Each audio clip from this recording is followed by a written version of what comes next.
सम्मान। मनुष्य के जीवन में सम्मान का बहुत अधिक महत्व है। वो उसे अपने हृदय, अपने मन से जोड़कर रखता है।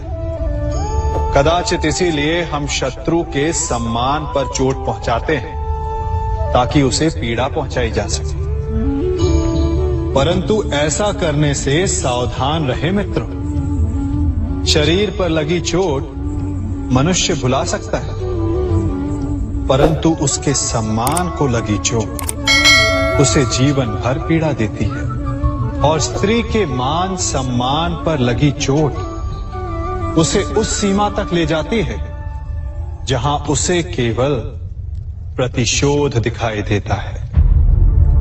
यदि अपने शत्रुओं को जीतना है तो प्रेम से जीतिए, अपने कर्मों से जीतिए।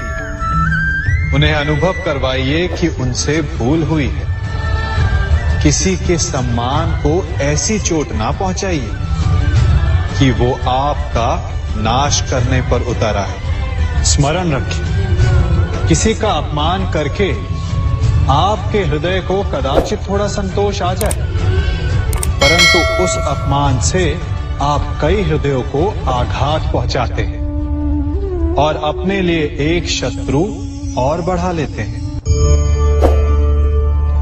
हम सब शीघ्र ही सफलता चाहते हैं, ढेर सारी संपत्ति और सुख चाहते हैं, और ऐसे में कई बार हम छोटे मार्गों का चयन कर लेते हैं। वो मार्ग जिनमें परिश्रम नहीं होता, जिनमें होता है तो केवल छल, कुटिलता और भाग्य का सहारा। जैसे कि जुआ।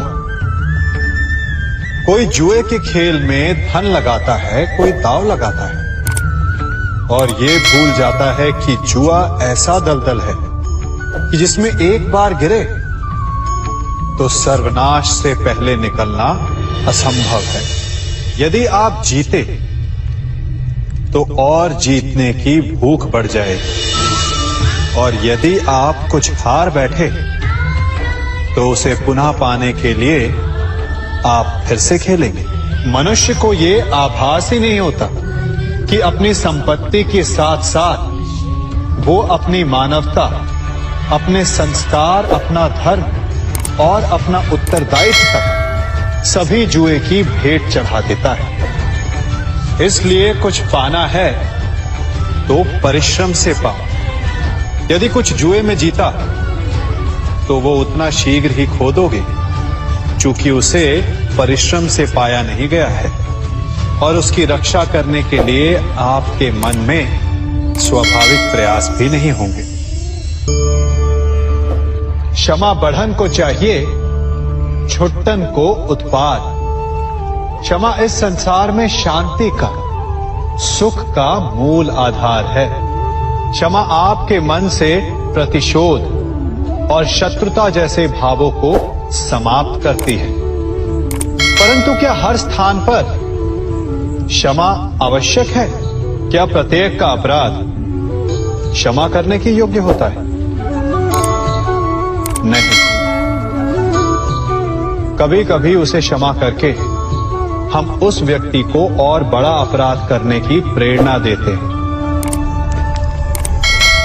और ऐसा ही अपराध है स्त्री का मान भंग करना, जिसमें क्षमा की कोई अवस्था नहीं।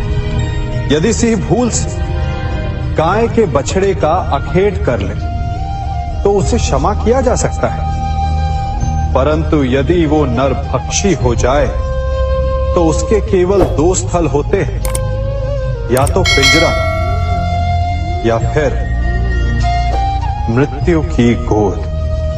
कुछ परिस्थितियों में क्षमा के स्थान पर दंड देना आवश्यक होता है, क्योंकि ये दंड का भय ही है जो लोगों को वो अपराध करने से रोकता है। संसार में सबसे बड़ा क्या है?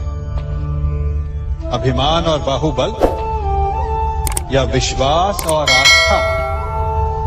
निश्चित रूप से बाहुबल के महत्व को नकारा नहीं जा सकता। मनुष्य अपने बाहुबल से पर्वत को मैदान बना सकता है, सागर सुखा सकता है, मरुस्थल में नदियां बहा सकता है, परंतु बाहुबल को सहारा होता है विश्वास का। यदि मन में विश्वास ना हो तो बाहुबल किसी काम का नहीं। वो कौन सा बल है कि मोर आकाश की ओर ताकते हैं? वो विश्वास ही तो है जिसके कारण वर्षा होती है और दोनों की प्यास बुझती है। परंतु जब पाप के बाहुबल का सामना धर्म के विश्वास से होता है तो बाहुबल हार जाता है और जीतता है विश्वास। विजय होती है आस्था की। यदि आप सत्य के मार्ग पर चल रहे हैं और आप अपने इष्ट में आस्था रखते हैं तो किसी भी पापी का बल आपका कुछ नहीं बिगाड़ सकता। कभी सोचा है हमारा जीवन भी उस रेत की घड़ी की भांति है? जो रेत नीचे गिर चुकी है वो हमारा अतीत है, जो अब भी ऊपर है वो हमारा आने वाला भविष्य है, और वर्तमान ये संकुचित स्थल है जहां से धीरे धीरे करके रेत गिर रही है। अर्थात हमारे पास जीने के लिए यही एक क्षण है। उसका उपयोग कैसे करना है ये हम पर निर्भर करता है। जो बीत गया उसका दुख मनाना है या जो भविष्य में होने वाला है उसकी प्रतीक्षा में क्रोध करना है। सब कुछ करने के लिए यही एक क्षण है। प्रसन्न रहना है तो उसके लिए भी यही एक पल है। प्रतीक्षा करते रहोगे तो ये पल भी भूतकाल में बदल जाएगा। इसलिए आनंद के लिए, परोपकार के लिए प्रतीक्षा ना कीजिए। आपके पास जो पल है उनका भरपूर सदुपयोग कीजिए, क्योंकि इस घड़ी को पलटकर आप फिर से समय अवश्य गिन सकते हैं, परंतु अपना बीता हुआ समय आप वापस नहीं लौटा पाएंगे।